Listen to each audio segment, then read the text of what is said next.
Last Sunday, Palm Sunday, I went to Mass in Benalla with my sister Trish. And it was a beautiful ceremony, very well prepared, very well conducted, and with full participation. And it reminded me of the number of Palm Sundays I've celebrated in Peru, in Lima. The most congregated liturgical celebrations in the year.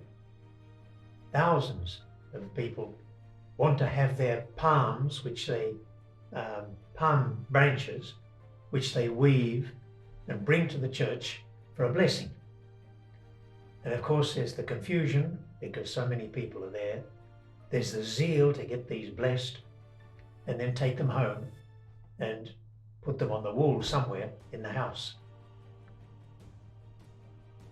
And it was probably with that sort of confusion and zeal and movement in mind that I noticed a phrase in the entrance antiphon for this Palm Sunday. And it says, "When Jesus entered the city of Jerusalem, the children ran out to meet him, carrying palms and shouting aloud, 'Hosanna in the highest.'" I've never seen it before. It's the first time I've read it. And it's in John's Gospel. And it was just the scene I thought was superb. I loved it. The kids running out in total disorder, shouting out, "Hosanna in the highest," jostling for positions, waving their palms, the whole atmosphere of excitement, disorder, spontaneity. Just wonderful. And I remembered two phrases. One, when Jesus said, "Let the little children come to me." I thought, that's not a bad one for this scene. And then the other one he says, "If you do not be like little children, you will not enter the kingdom of heaven."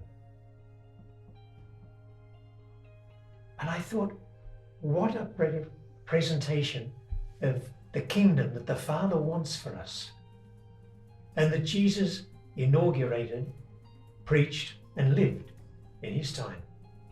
This kingdom of freedom and spontaneity, this freedom of joy, this freedom of inclusion. Even the kids were part of the action. Just lovely. Didn't contain everything, but it contained all that. And I thought, that's the kingdom. And Jesus was coming into the city to celebrate the Feast of Passover, which was the annual celebration of the passing over by the Jews of the Reed Sea, the Sea of Reeds, from slavery in Egypt to the freedom, eventually, of the Promised Land. And thousands of pilgrims were gathering in Jerusalem for that celebration, as they do every year.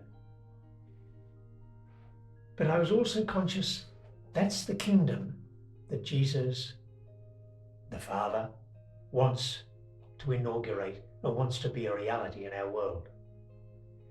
Yet, for the same feast, and for different motives, entering by the other gate, the gate that came from the coast in Caesarea, was Pilate. And Pilate was not mounted on a donkey. Pilate was on a thoroughbred. There was no humility there. And Pilate was not surrounded by the kids. He was surrounded by soldiers. And those soldiers were not waving palms as the kids were. They were carrying spears and swords. And nor was the sound of their entry one of shouting, "Hosanna in the highest." But it was one of thump, thump, thump of marching soldiers' feet. Two different kingdoms coming into the city for the same occasion. One to control, the other to set free, to heal, to forgive, to unite. What a difference. And the two of them were in there, in the same city for the same occasion, but with totally different motives. And I think it's probably important that in our times, we also think and reflect a little on, in what kingdom do I stand? Or with which kingdom do I stand?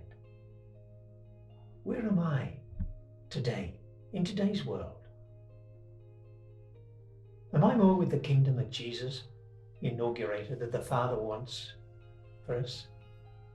Or am I more with Pilate and the arms and the fear and the control? There's something to think about this Easter.